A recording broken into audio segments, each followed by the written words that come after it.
All right, good morning. Good morning, good morning. Welcome on in, everybody. Let's fade this music down.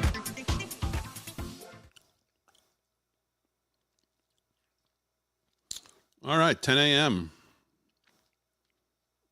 Good morning, good morning. Welcome on in on a Tuesday morning, October 8th. How's everybody doing? Let some people get in here.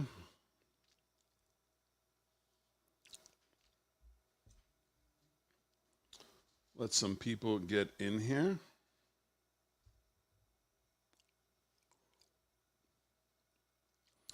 Good morning, everybody. Welcome on in. Make sure you hit the like, subscribe, share as we get some people in here this morning.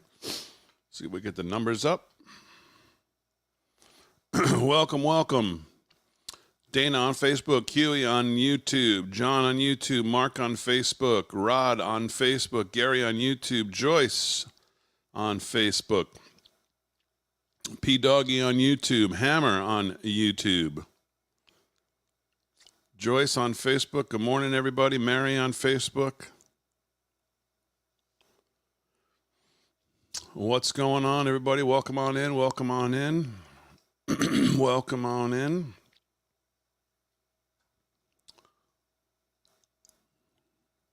Take a look at what's going on. Let's widen this out a little bit. Markets are open, slightly green. Dow Jones up 30, 41,984. S&P up 37, 57.33. NASDAQ up 182. NASDAQ's up 1% to 18,106.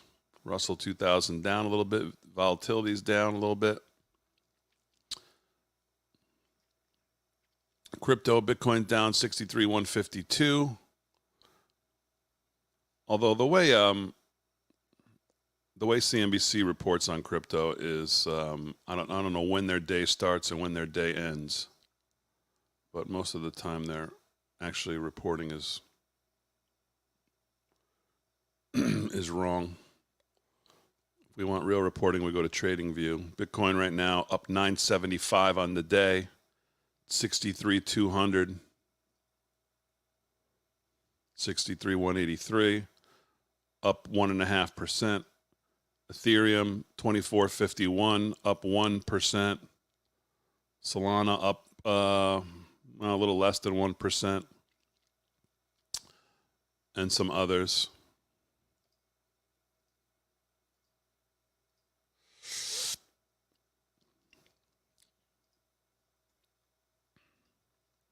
How's everybody doing this morning? How is everybody doing this morning? Stay safe with the hurricane. Yes, absolutely. Stay safe with the hurricane. I did see this report here. The storm surge warning, let's break that down. You've got that on the west coast of Florida. You also have storm surge watch from Charleston down through Savannah into portions just into central Florida on the Atlantic side. You will have those strong onshore winds, and that's going to bring the storm surge up. We saw it with Helene, 1 to 3 feet of storm surge there for the lowlands. And then we've got, as you take a look at this system and the amount of energy coming toward it, the 15-foot storm surge would be historic for a place like Tampa. Helene, just with Helene, we had some record storm surge then, and a lot of that was up to 7 feet and above that. Not only that, Michael Estime, one of our meteorologists who was covering the storm from Tampa, was talking to residents who said this was a long-lived event. This could be the same because just how widespread this is and how long it's going to be with us. We talk about the water above the normal area. Look at the Keys also, 3 feet or so up into the Big Bend, 3 feet. A lot of the areas that are still trying to rebuild and assess damages from Helene will be dealing with more in the way of storm surge, which is why I think a lot of people have listened to the evacuation orders and have moved out into the inland spots. As we look at this, this is the area we were talking about, Tampa up to 15 feet above the normal high tide. Somewhere. Yeah, I mean, 15 feet, like I said, is just, I mean, unsurvivable. Is the headline in the New York Post today. Milton threatens to reach max limits, sparking calls for a new Category 6 designation for hurricanes.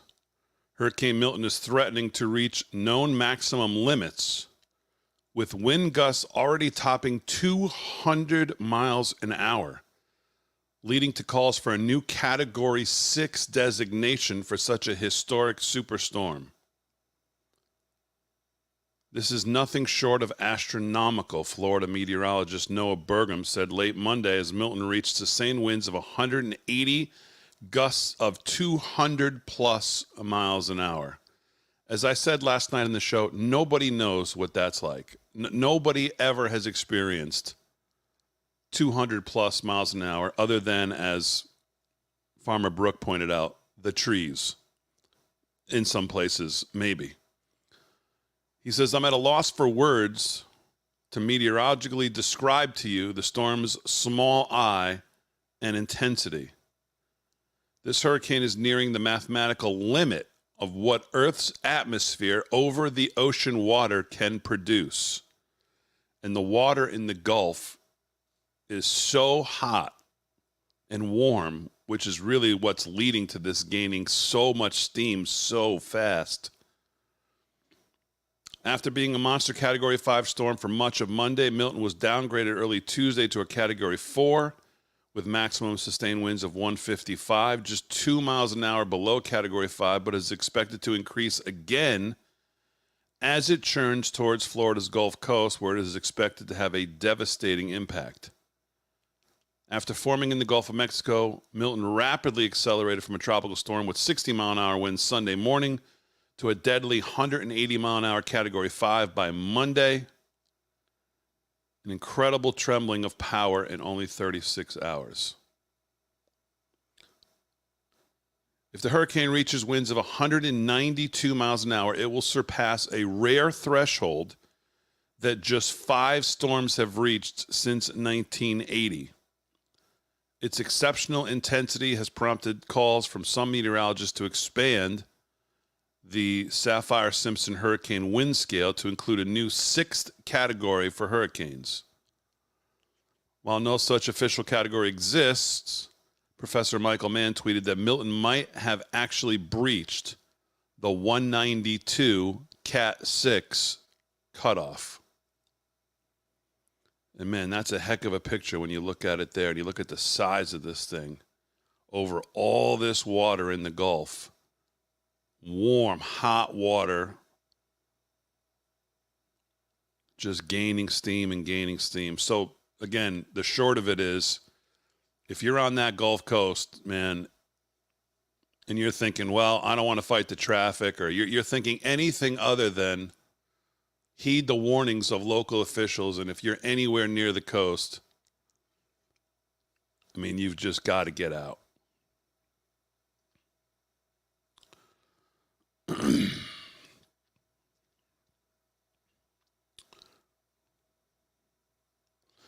We find that a number of recent storms have already achieved the hypothetical Category 6 intensity, and based on multiple independent lines of evidence examining the highest simulated and potential peak wind speeds, much more storms are projected as the climate continues to warm. However, Fox Mike Rollins told the Post that new category is unnecessary and that the Saffir-Simpson scale remains the gold standard for measuring hurricanes.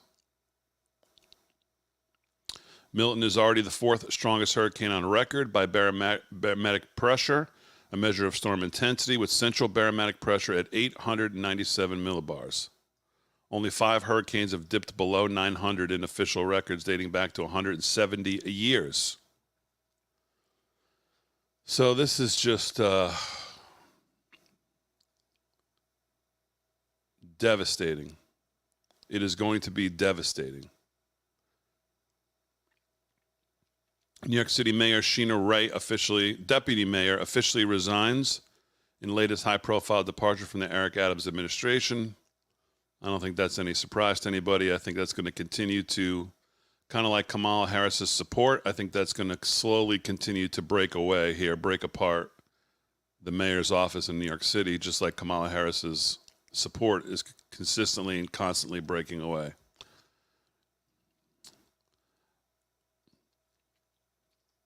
Great article today in Just the News from John Solomon and Stephen Richards going back and looking at the history, since this is obviously a lot of talk and the media is out there trying to defend it, White House is out there trying to defend it, Karine Jean-Pierre gets out there trying to defend it. Peter Doocy asked her 2 very reasonable questions yesterday. She has no answers. She gets so upset that she ends up basically storming out of the briefing room because she doesn't want to answer his question because she has no answer.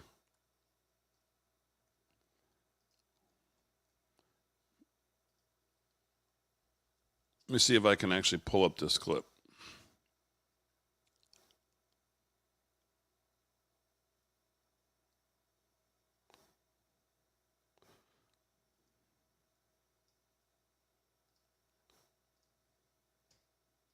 To the impacted areas, but instead people want to do disinformation, misinformation, which is dangerous, because then when folks on the ground hear that, they may not want to ask for the help that they need. That is there for them. That's our focus here. But President Biden is fond of saying, show me your budget and I will tell you what you value. If he's got money for people in Lebanon right now, without Congress having to come back, what does it say about his values? There's not enough money right now for people in North Carolina who need it.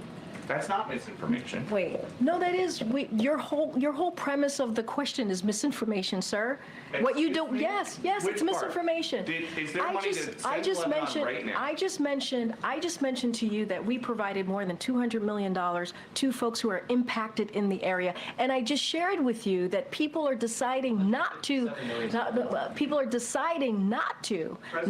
Wait. To Congress that there's not enough money to help people in North Carolina. We're talking about the SBA disaster loan. That's money for people in North Carolina. And that's important, and people in North Carolina need that. Wait, this is nothing new. Peter, this is nothing new. Congress comes together, they provide money, millions of dollars, for disaster relief. We're asking them to do the job that they have been doing for some time. From a letter that President Biden sent to Johnson, McConnell, Schumer, and Jeffries. The president's letter is not misinformation. Would you agree? No, the way you're asking me the question is misinformation. There is money that we are allocating to the impacted areas, and there's money there to help people who truly need it. There are survivors who need the funding, and it's there. That you don't like misinformation. I actually said we have the money available to help survivors of Hurricane Helene and also Hurricane Milton.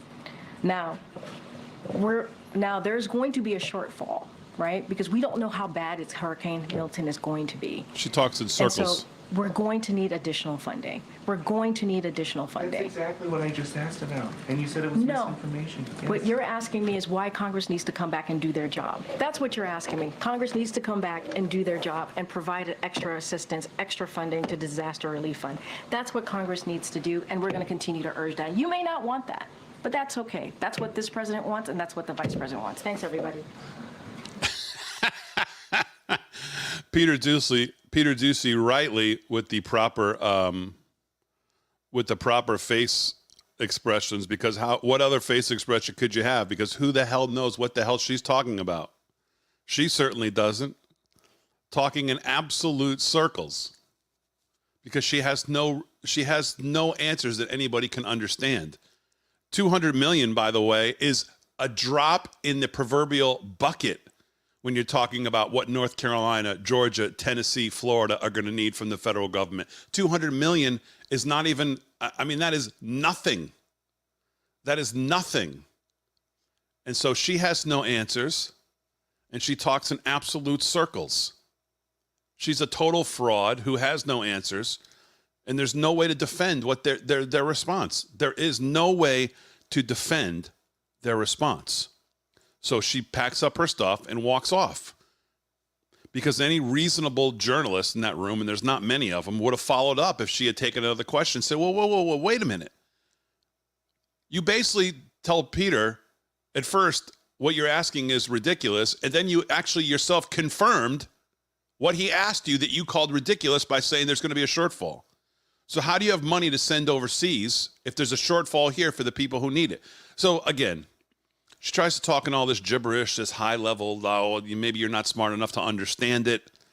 Then she tries to turn it on him and say, maybe you don't want it, but like, I mean, really? Like, what is this? It's like a high school level argument.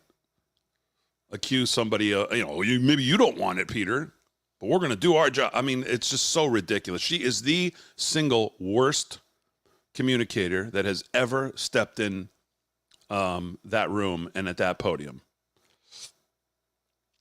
So if you really want to know what's going on, go to Just the News.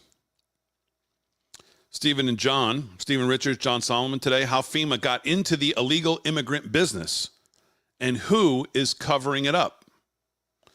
Both Republicans and Democrats signed off on a budget deal earlier this year that increased funding for FEMA's immigration program that are now under scrutiny as the agency faces crisis over weak hurricane response.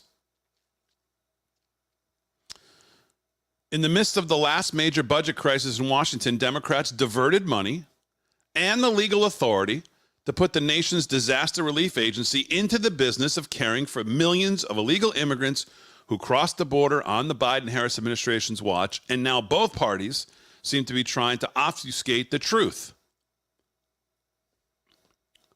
White House spokesdummy Karine Jean-Pierre, he didn't write dummy, I said dummy, took the lead in trying to suggest it was a conspiracy theory to suggest the Federal Emergency Management Agency was using its resources to aid illegal aliens. Republicans countered with surprise and shock that FEMA had routed $640.9 million in grants to nonprofits aiding immigrants, many of whom have crossed into the U.S. illegally. Take notice of the amounts there as she sits there and tries to make a big deal about $200 million coming from this other fund that they've already donated to people who really need it. You may not want them to get it, Peter, but we've thought $200 million. Whoop-de-damn-do. But the truth is, both parties signed off on a budget deal earlier this year that increased the funding for the new mission authorized in 2023 for FEMA, which is now reeling from a double-barreled hurricane crisis that has led to frustration over alleged missteps by the agency as millions of stranded and needy Americans in the Southeast await help. FEMA, as well as the whole Biden administration, is here to protect Americans. Our citizens in Hurricane Helene has put tremendous burden on us. But get this, follow the funds that have been directed at anything but Americans. $110 million in FEMA funds went to the Emergency Food and Shelter Program to assist migrants.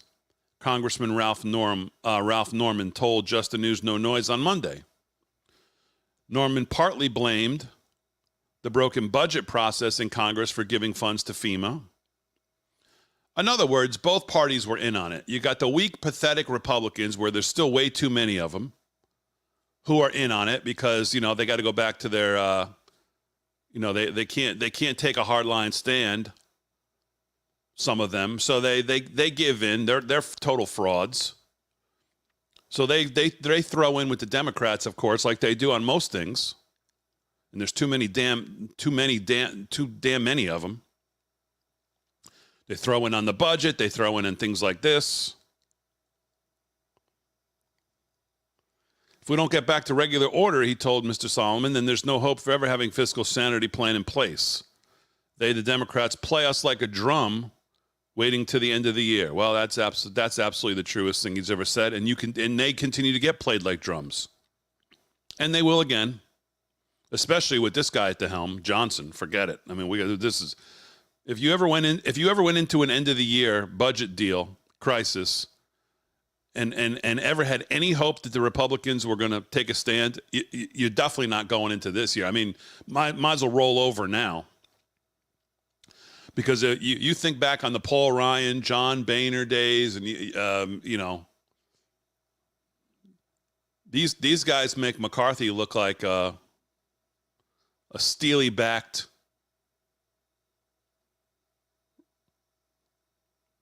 warrior compared to Johnson and the last couple before him.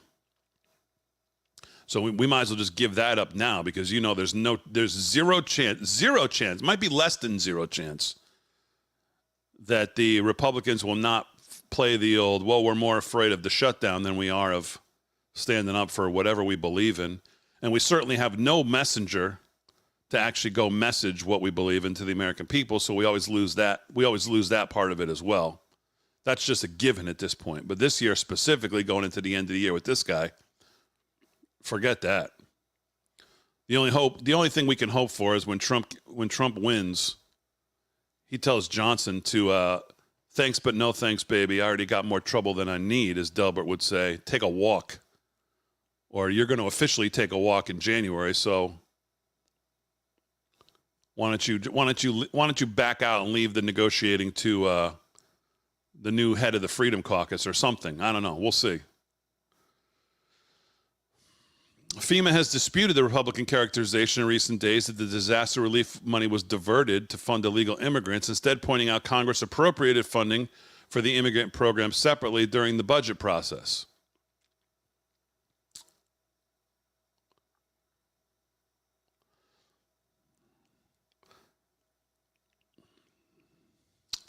So anyways, good article from John today if you really want to kind of know what's going on behind the scenes with all this pointing fingers and nonsense. As usual, though, mostly Democrats, but you've got the weak Republicans thrown in on this thing, too. So that's how we got to where we are.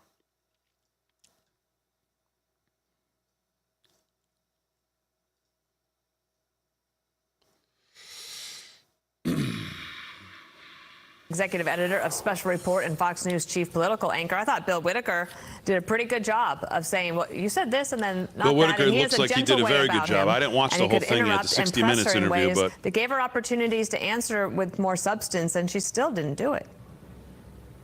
Yeah, I totally agree. Good morning. I think that Bill did a really good job of pushing back in a respectful way, but one in which everybody really wanted to hear, especially when it came to illegal immigration. I thought that soundbite and that stretch of follow-ups was really powerful and something that Vice President Harris hasn't seen in an interviewer up until now.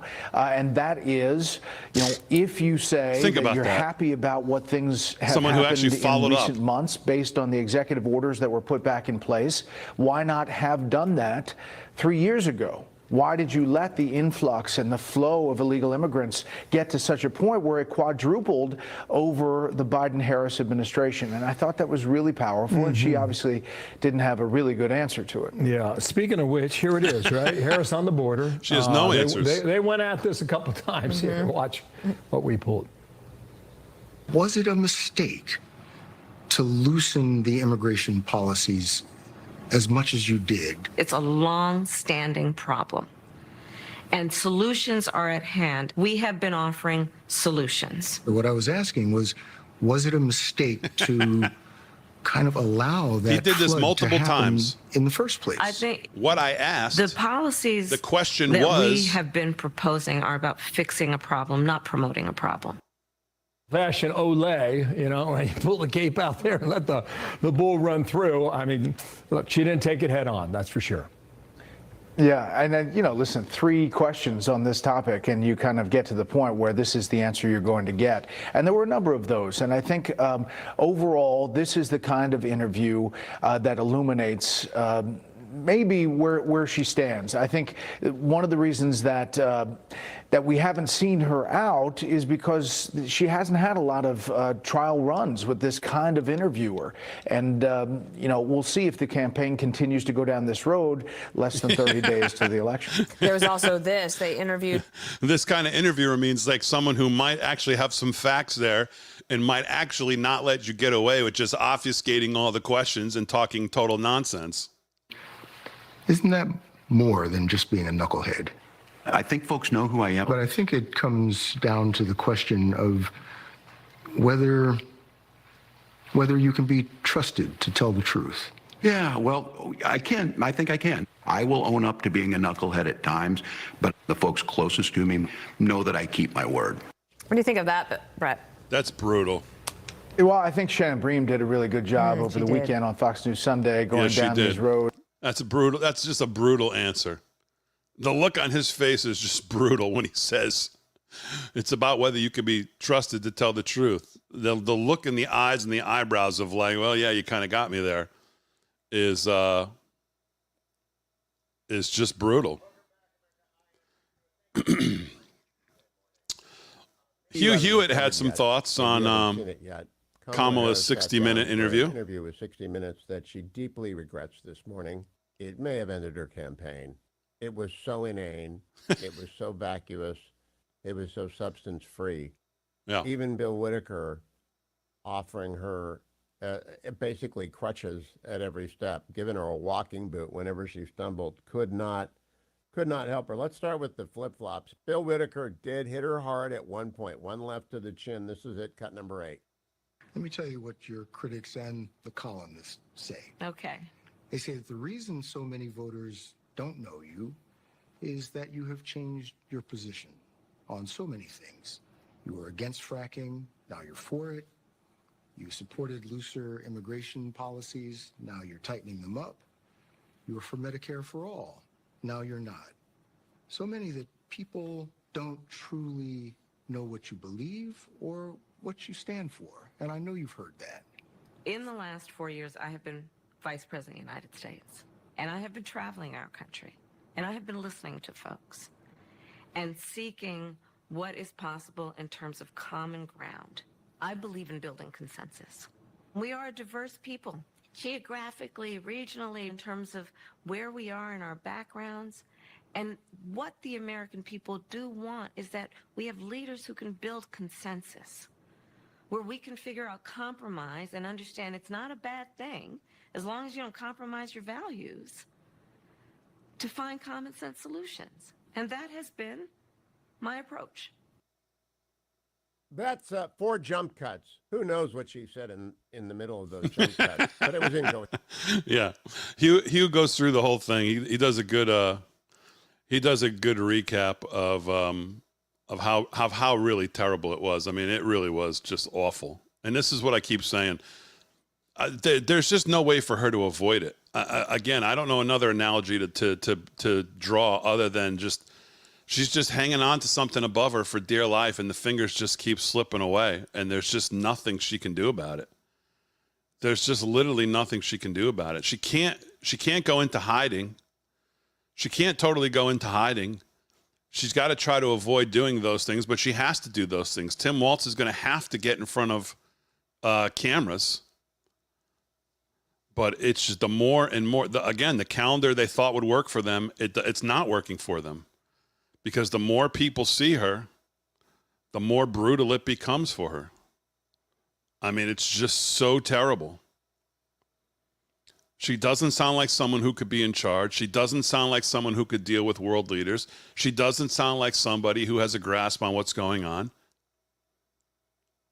She's just like eating something. It's just like eating empty calories.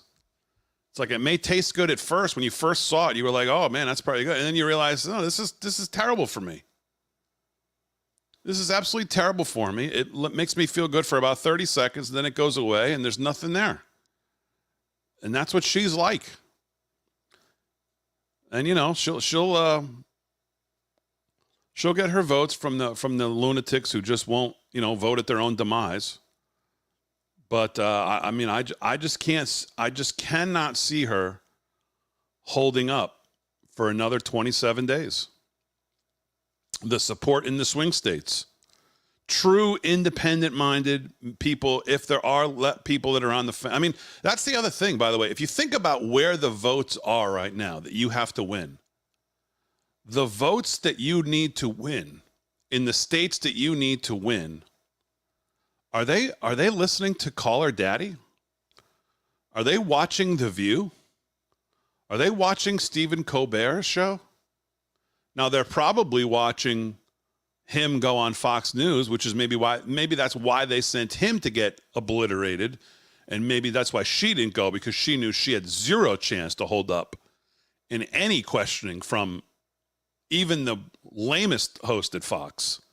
She wouldn't hold up. But Shannon Bream is not that. She's fantastic.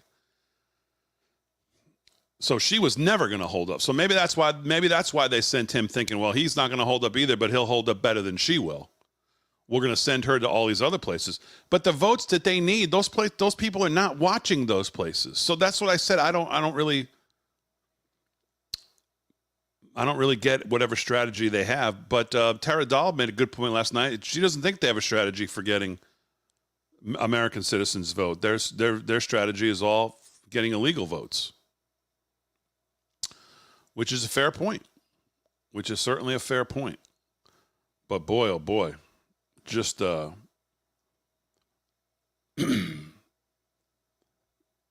interview on the 60-minute interview is just an absolute, really a disaster. Let's see what else is going on out there. We'll see what the news is covering this morning.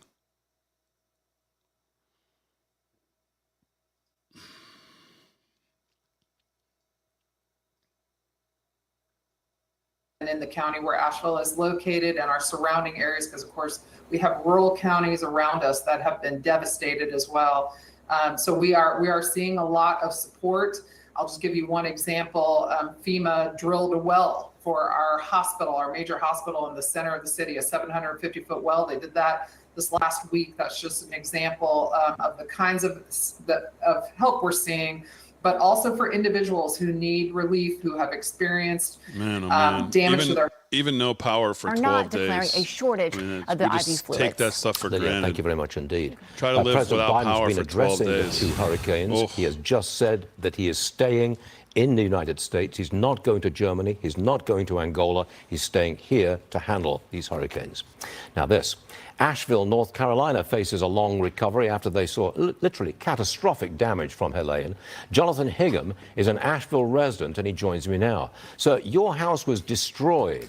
Have you received money from FEMA at all yet? Yeah. I put in the application Friday over the phone. Monday they had an inspector come out, and then today I received my money. It was ridiculously fast. Well, have you got anything from your insurance company? No, we did not have insurance on our rental, sadly. So all you've got is $42,000 for your destroyed home. That's it. It's just 10, but it was the rental. We didn't own it, Okay. but everything in the house, yeah, got covered. Tell me about Asheville, because we're hearing all kinds of descriptions of its destruction, catastrophe. Yes, a statement from President Biden getting ready for Milton down in Florida, and it is, as it should be. It should be all hands on deck. So we'll see what he has to say when that plays out in a moment here. So stand by for more on that coming up momentarily. Dana. Well, the devastation. I have a live shot of the White House up here. Supposedly Biden's going to make some comments. I guess we'll just leave this up.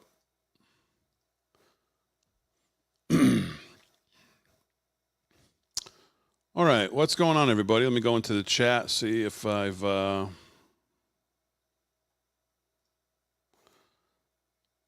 know we have a lot of patriots here in California. I see the weekly Trump swarms in big numbers and events, and we're screwed if no one is checking ID or stopping illegal voting.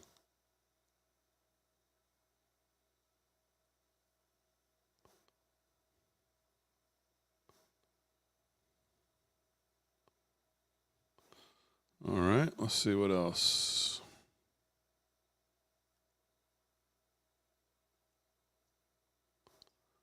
Good morning, Tina.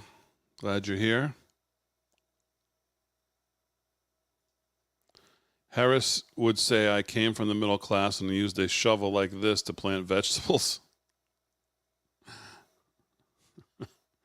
She should give her speeches from a manure spreader.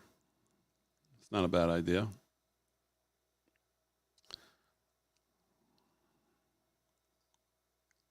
Yeah, she really is. She really is just brutal.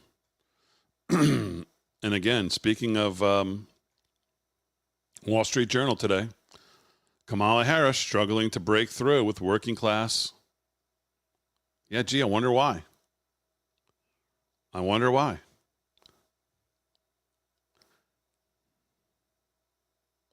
Democrats have privately grown worried about Kamala Harris's standing among working class voters in the crucial blue wall states, particularly in Michigan. I think they're going to get worried with a lot more than that in the next 28 days. Again, they're running a double-edged sword. What do? Do they keep putting her in front of the camera? Do they not put her in front of the camera? Do you let Donald Trump have the spotlight every day, all day? Or do you make her continue to do interviews where she can't answer questions and she sounds like a moron?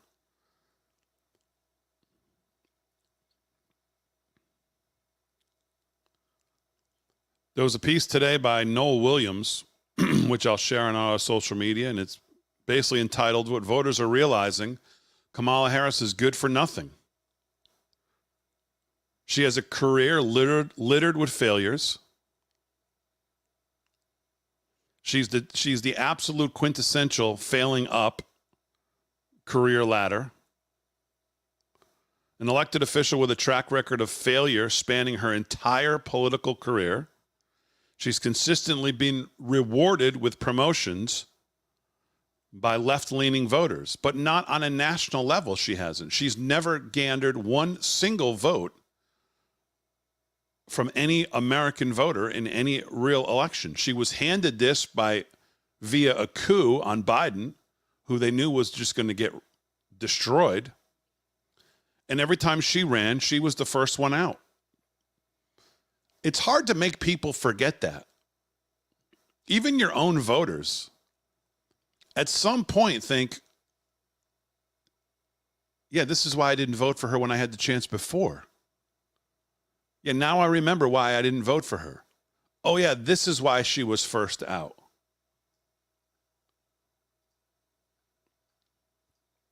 It's hard to make that go away.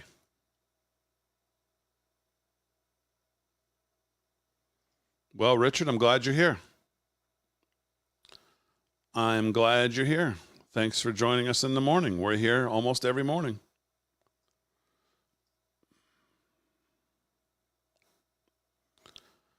Among her many inadequacies,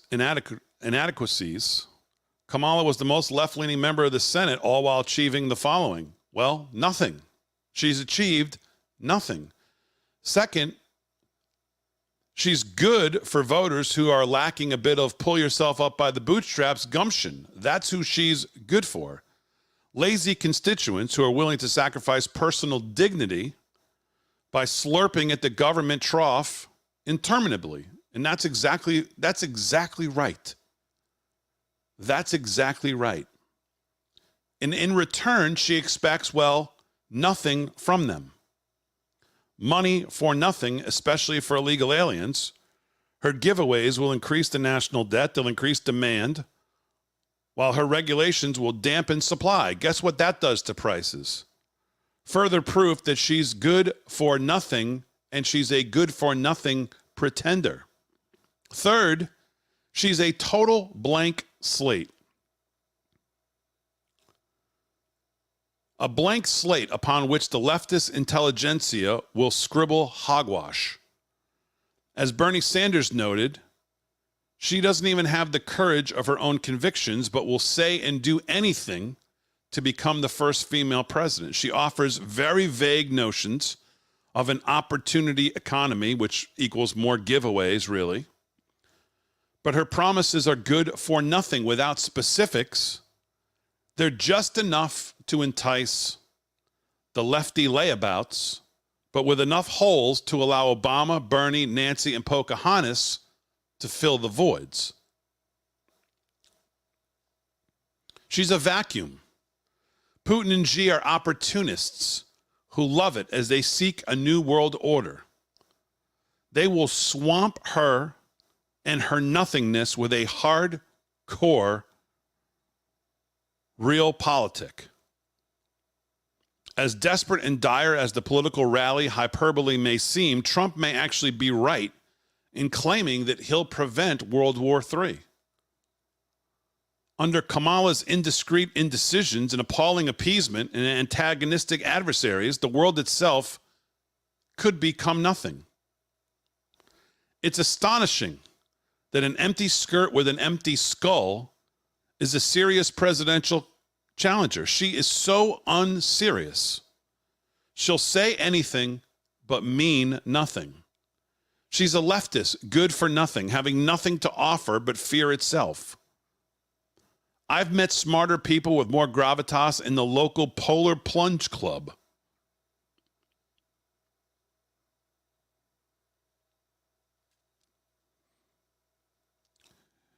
She is consumed by nothingness, minimal consciousness, who poses as an existential threat to all of us. Trump and his now impressive array of confidants, especially compared to the last time, will lead us through the valley of the shadow of death, an exhilarating exodus from good-for-nothing leftism into MAGA glory. That about sums up what Kamala Harris is about.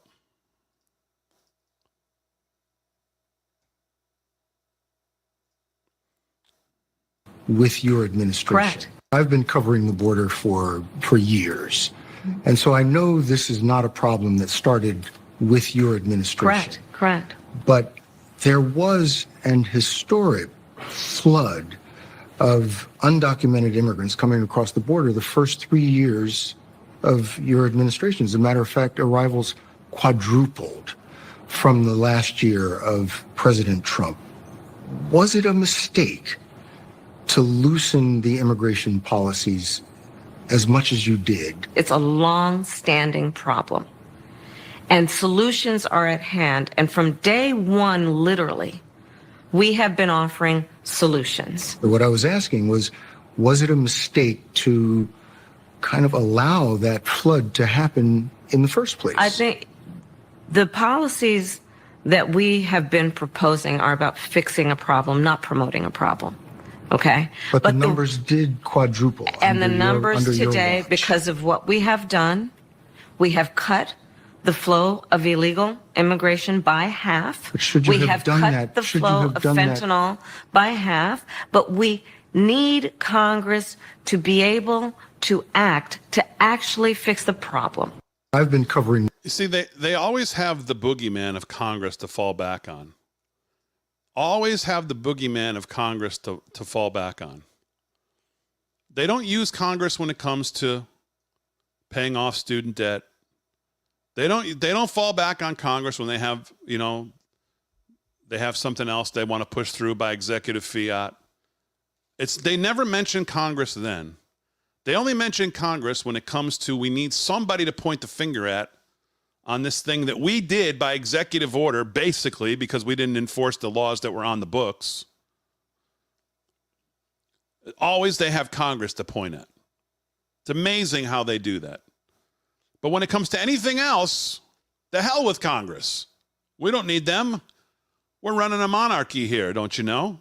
Give me some executive orders. Let me just sign away. Okay. Well, what about Congress? Screw Congress. Here, we need this is a big problem here. Congress just can't get off their ass to do anything. Well, we got to go to Congress. Well, we need Congress. It's called Congress. Congress.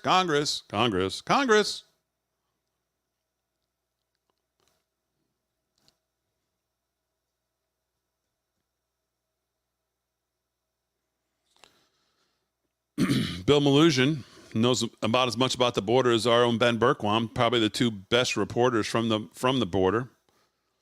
60 Minutes repeatedly asked Harris why the Biden-Harris administration waited 3 years to take executive action to curb illegal crossings. She says they introduced a bill upon taking office. That bill would have given an 8-year path to amnesty to millions of illegal immigrants. Then pivots to saying Trump killed the bipartisan border deal, which, again, the administration did not attempt until after 3 years of record-setting chaos. Harris never actually answers the question as to why they waited 3 years to attempt to stop the chaos at the executive level. And a reminder about those record-setting numbers, they do not include the more than 1.9 million known gotaways who were recorded entering the U.S. without apprehension. Gotaways under Biden-Harris in 3 years were higher than the prior decades of Trump and Obama combined. And there were times when entire chunks of the border were left completely unmanned to focus resources on processing mass catch and release instead. There were days in 22, 23 where they had 2,000 plus gotaways a day were being recorded, while at the same time the administration was falsely claiming the border was closed and secure. The level of chaos we've allowed to enter into this country, I don't think it's kind of like this border surge and what we've allowed at the border is kind of like the Federal Reserve cutting rates or raising rates. You don't really feel the extent of it till probably like years later. It kind of has to work its way through the economy for you to start to feel it. And that's the same thing with the border. criminals and terrorists are going to have to work their way into society and then all of a sudden pop up somewhere where you start to go, oh.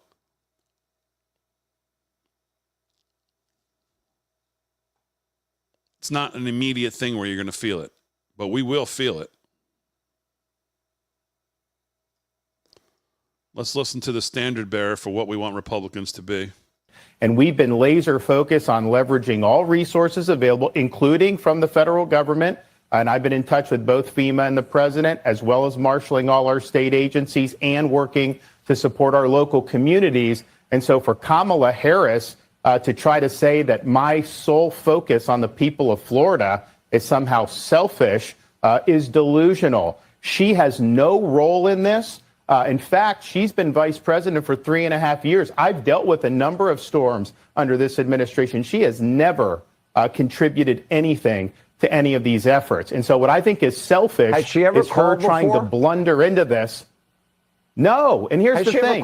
She has no role. No, she has no role in this process. I'm in contact with the President of the United States. I'm in contact with FEMA director. I'm obviously managing all our state agencies. We're supporting all our local government. And I will say this. I've had storms under both President Trump and President Biden, and I've worked well with both of them. She's the first one who's trying to politicize the storm, and she's doing that just because of her campaign. She's trying to get some type of an edge. She knows she's doing poorly, and so she's playing these political games. I don't have time for political games. I've got people whose lives are on the line. I've got people whose homes and their possessions are on the line, and we are focused 100% on that mission. I'm not worried about playing her political games. And so she is being selfish by trying to blunder into this when we're working just fine. Yeah, exactly. Now, you think anybody in the media will go to her today and ask her about that response? And what do you have to say about that? No, of course not. They'll let her blabber on that and the rumors start, oh, he's not taking her call, and oh, he's not doing this and all this other crap. And then he gets asked directly about it, gives that in. Now, will anybody go back to her and say, well, of course not. Yeah, of course, Michael. And I'm sure those numbers don't account for that as well. Absolutely right. Those numbers probably don't account for that as well.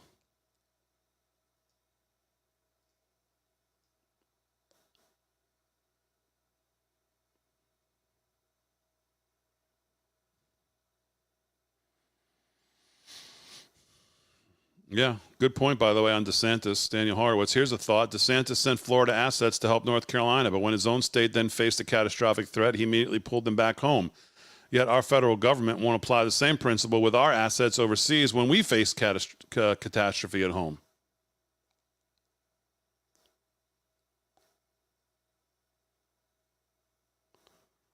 This was yesterday. Governor DeSantis, NBC is reporting Governor DeSantis is ignoring your calls on hurricanes, resources, and help.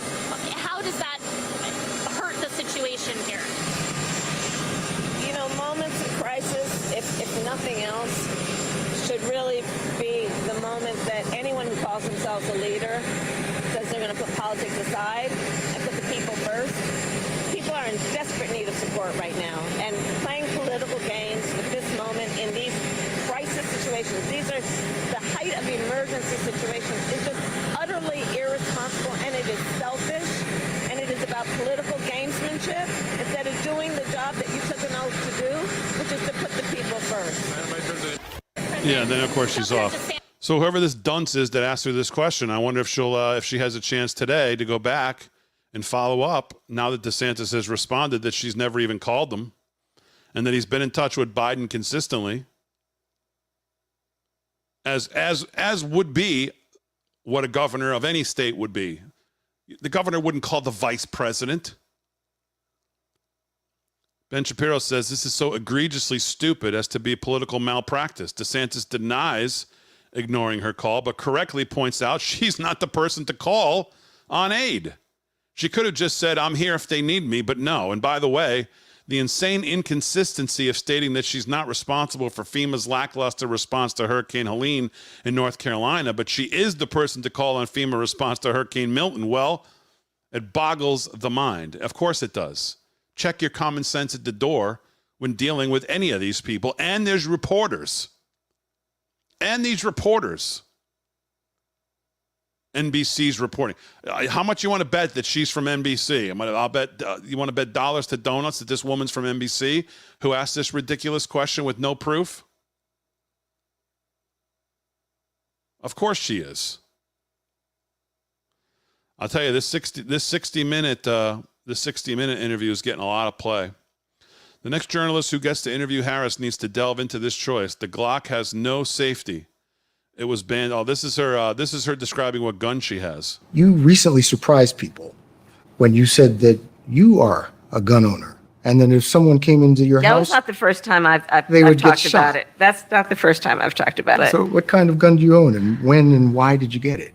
I have a Glock, and I've had it for quite some time. And Very interesting. By the way, this is how the host here, what is it, Bill Withers does a great job, because very friendly, but that's a question that people have been saying. Why hasn't anyone asked her what kind it is? Brad Todd says the next journalist who gets to interview Harris needs to delve into this choice. The Glock has no safety. It was banned by a California law that she supported.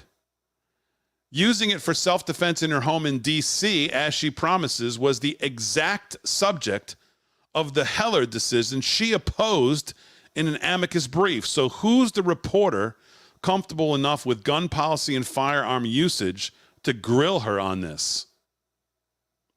That is a great point. Because how much you want to bet she doesn't own a Glock? And somebody around her said, well, if you do get faced with this question, here's what your answer is going to be.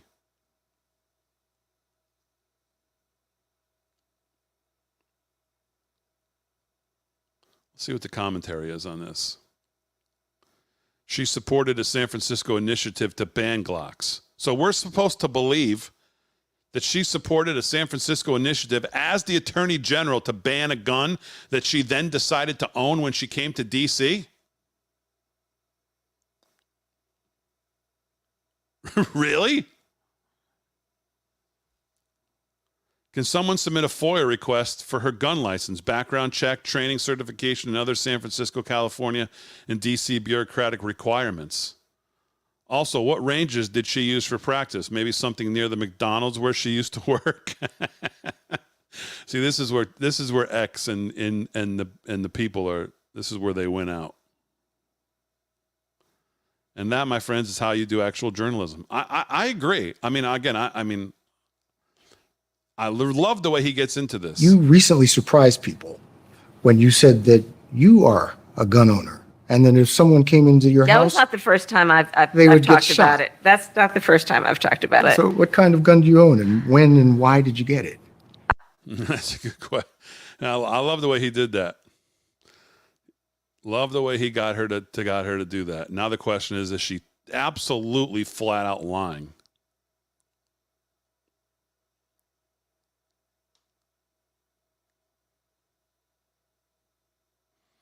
She made that up on the spot. I don't think she made it up on the spot. I'm sure she was prepped with that answer. Why they picked that gun?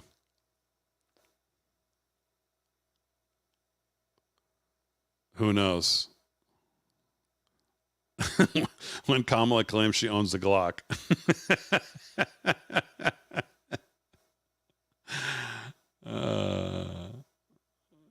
She was a law enforcement officer for decades? Really?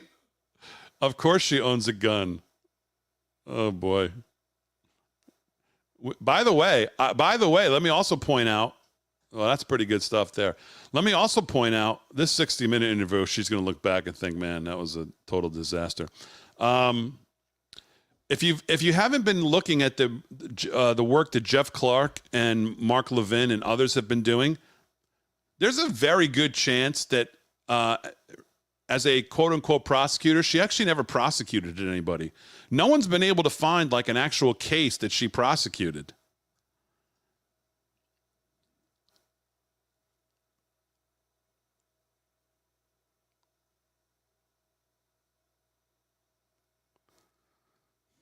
Chad Pergram has been following the fallout for FEMA and getting help on the way. The trouble is, help isn't always on the way or even that affordable. They're growing back and forth on this about how FEMA is handling this. Chad, what can you tell us? Neil, good afternoon. There's a lot of sniping over the politics of disaster relief. It's part of this year's elections. Lawmakers on the right are torching the administration. They believe the feds were not ready for Helene. This worries leaders as Milton bears down on Florida. When you talk to the people who are directly affected, they will tell you that this has been an abject failure. FEMA. All right. Well, speaking of abject failures, we're not going to listen to you. We're actually sick of you.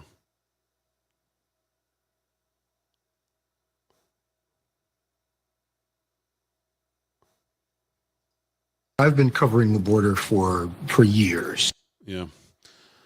Yeah. I mean, again, I hate to sound like a broken record, but I think this 60-minute interview is going to be the one that they look back on as it gets more play. I mean, it really is just a disaster.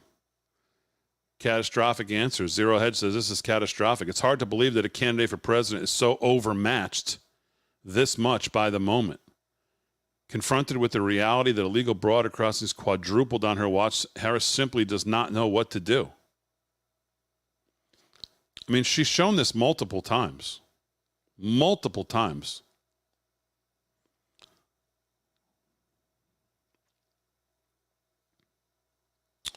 Rasmussen, we're waiting nightly election results to the 2020 recall vote. If we did not do this, which we believe helps our accuracy, our Trump v. Harris result would be Trump +5, and our new generic ballot out yesterday would be Republicans +5. Wait overnight field results at standard LV D35R33 independent 32, applying weighting template formulas to overlay current contemporaneously gathered likely LV. Who did you vote for in 2020? Press, recalculate, publish. Here's their numbers right now. Trump +5. Trump +7, Trump down 3. Quite the change in their last three readings. -3, +7, +5.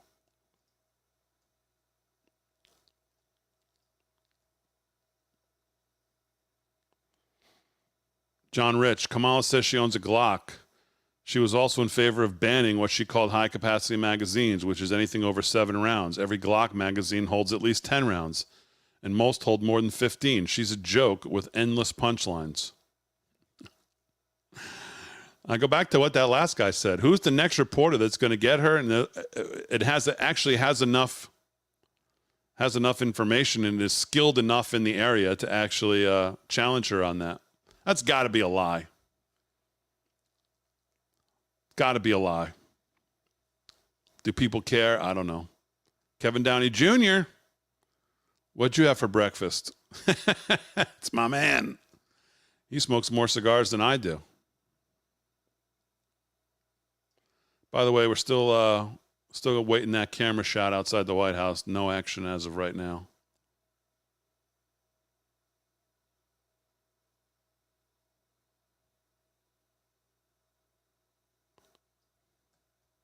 Was democracy best served by President Biden stepping down and basically handing you a nomination? You didn't have to go through a primary process. Ouch. You didn't have to fight off other contenders. That's not really the way our system was intended to work. President Biden made a decision that I think history is going to show is rare among leaders, which was to put country before self. And I am proud to have earned the support of the vast majority of delegates and to have been elected the Democratic nominee.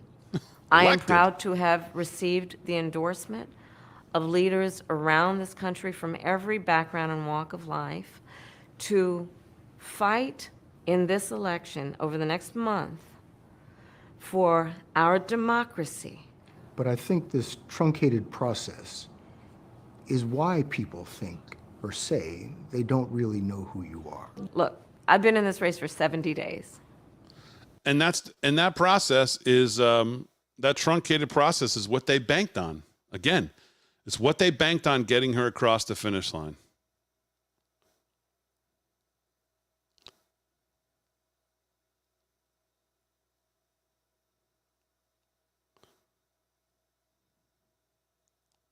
This guy took apart both of them.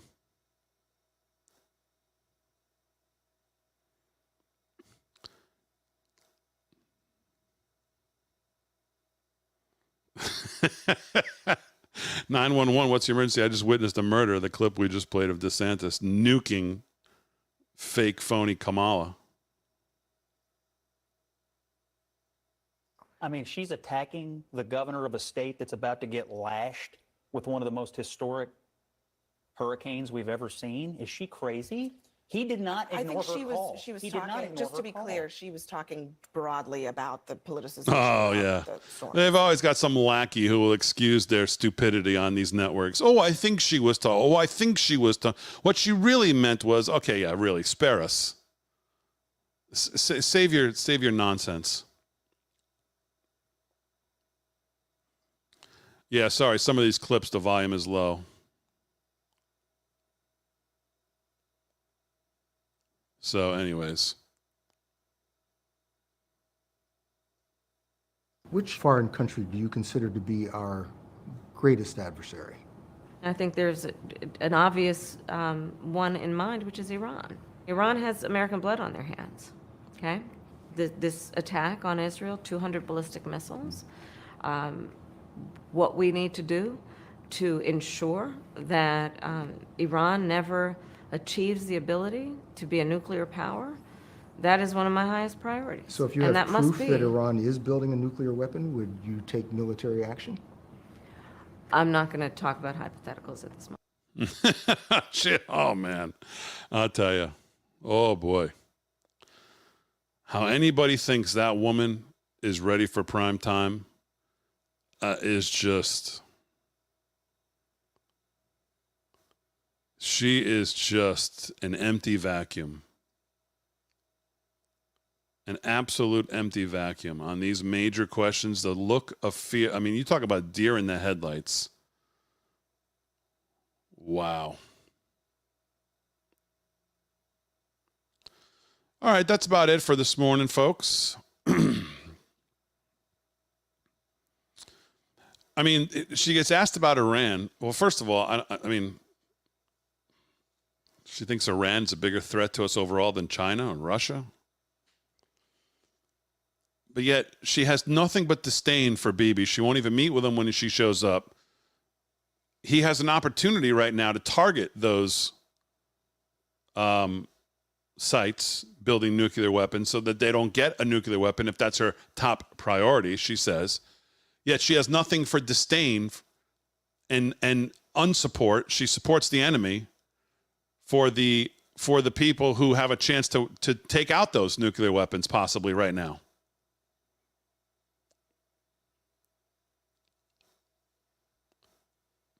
So that's fairly interesting.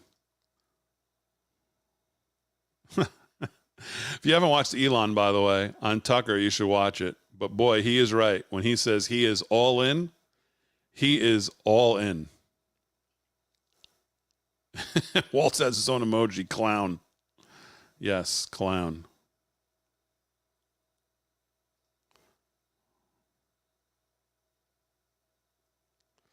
Yeah, Bill Ackman, absolutely right.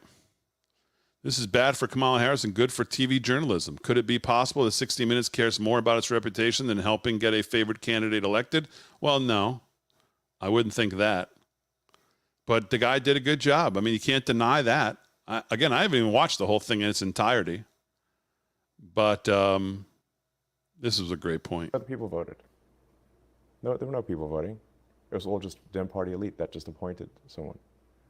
And when the Biden puppet, when the pro-Biden puppet's ratings sagged, they knocked him in the back immediately and just tossed him out and put a new puppet on. That's exactly what happened. Tell me I'm wrong. Well, not only are you right, I mean, it's almost not even worth criticizing Kamala Harris. No, exactly. What does she have to do with it? There's no point in criticizing Kamala. She's simply the face of a much larger machine. Yes. And she will say whatever the teleprompter, whatever's on the teleprompter, she's going to say it. Yes. Now she gets stuck if the teleprompter breaks. That happened recently. I think the teleprompter stalled, and she was just like looping for a while, for about a minute.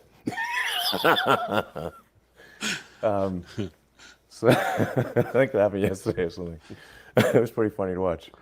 But she'll just say whatever words are on the teleprompter. So, you know, it's really whoever controls the teleprompter is the actual sort of, that's who's actually in charge. And who is that, do you think?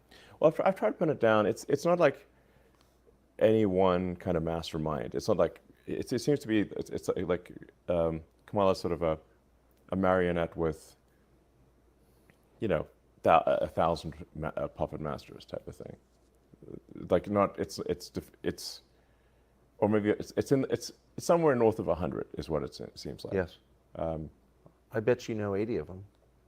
I probably know most of them. Yeah. Yeah. Other people. I mean, have you ever seen a guy with more money, more power, more position who just does not give an F to say anything? He just doesn't care. Guys like the freewheelingest. He just doesn't. I mean, he said in that interview that he said, "Look," he said, "No one's trying to take out Kamala Harris." And Tucker kind of chuckles, and he's like, "Well, I'm not saying it. I'm not encouraging it." He's like, "I'm just making the point that no one's trying to take her out because she's totally inconsequential." I mean, to hear a guy like in his position, who does work with the federal government, who's at war with the federal government, who has companies like SpaceX. I mean, he just does not give two Fs. He just doesn't care. It's just unbelievable the way he just, you're never going to have to, I mean, obviously I think that's why him and Trump get along. You never have to worry about where he stands or what he thinks. He's going to tell you. I mean, there just is no two ways around it. He's just going to tell you. Pretty unbelievable. Pretty unbelievable.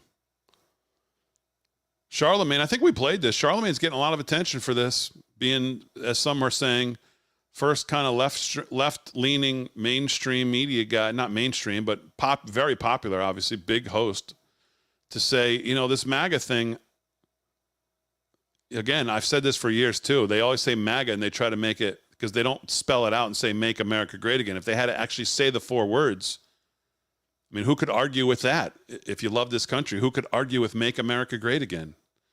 But they use MAGA, these MAGA people to try to denigrate. But he's the first one to kind of say, you know, guys. That's why I think they mess up in regards to messaging. Like, you know, you'll listen to a lot of reporters and they'll be talking to Trump or J.D. Vance and they'll be talking to them about things that are happening right here in America. Mm-hmm. Because it is an election season right here in America. So it's so many things that we care about here, like, mm-hmm. right? So it's always America first. But then, you know, you go to Tim Walz and they're asking him about geopolitical politics. Mm-hmm. And I think a lot of times that makes them sound, you know, very out of touch. That makes them sound very out of touch to what's actually going on right here in America. Or talking about things that's happening overseas and not talking about what's here. But that's what they're being asked. Exactly. Not saying that stuff is important, but that stuff gets highlighted over, you know, what's happening right here in this country. And when you hear, you know, the Vances and the Trumps talking about what's happening here at home and saying things like America first and make America great again, that messaging sometimes resonates a lot more. Absolutely. Not sometimes. It does resonate a lot more. Because people they live in it. Exactly. Because you saw what happened in North Carolina. As soon as you, I think this weekend they announced how much money they were sending to, I think it was Lebanon. Mm-hmm. People got outraged. Yeah. They was like, yo, what about us right here in North Carolina? So like that America First messaging goes much farther, especially during election season. Yep. Yeah. Yeah. So a lot of good stuff out there. A lot of news today so far. The 60-minute interview is just a disaster for her. Let me check in one more time on the. Well, it's pretty much a snapshot of the administration, which is empty, nobody there, nobody home, nobody coming to talk. Nobody coming to help. This shot's been live for, I don't know what time they were supposed to come out there, but empty. So, all right, folks, that's going to do it. We'll be live tonight, 8 o'clock. I said yesterday morning I didn't think we had any events to cover, and look what happened. I don't think we have any events to cover tonight as well, but you never know. 28 days, it's going to be wild. A lot of events. Trump keeps adding. J.D. Vance keeps adding events and events and events. So we'll see. We'll take it as it comes. We appreciate you being flexible. We know you don't like when we're not on. We don't like it when we're not on either, but we got to roll with the punches and cover what we got to cover. Do what the network wants. So we'll be covering events when there are some. I don't think there are any tonight, so we should have a regular show. Vinnie Mac will be in tonight. Spoke to him already today. He's going to join us. Kevin Downey will be in Wednesday, Thursday. Vinnie Mac will be back on Friday. So should be a good week. We'll do Anons Makers on Friday. Of course, all these streams brought to you by our friends over at MyPillow. Please support Mike Lindell as we ramp up into the shopping season as we head to the end of the year. We appreciate if you use our code LFS6B if you're going to shop at MyPillow. Great savings, great stuff. And again, if you haven't been over to livefromstudio6b.com, we've got great stuff over at the website. And of course, if you use our code at MyPillow,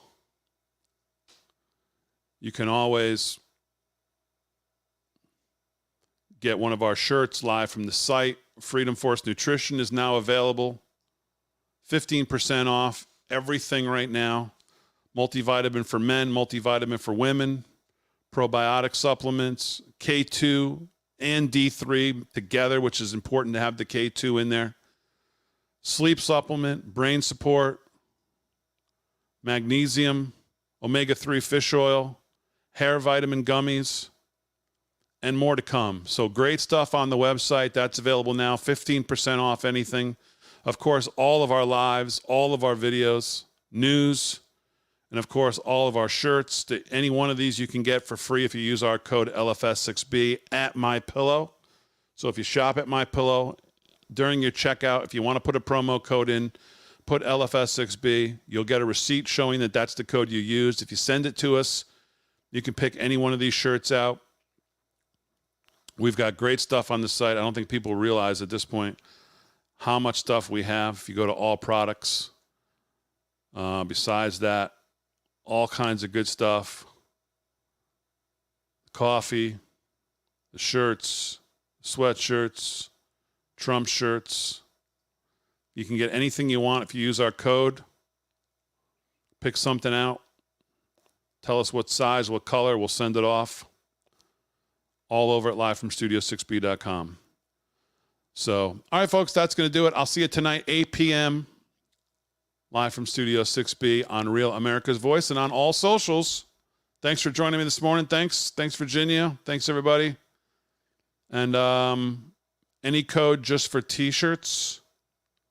Any codes just for T-shirts? I'm not sure what that means.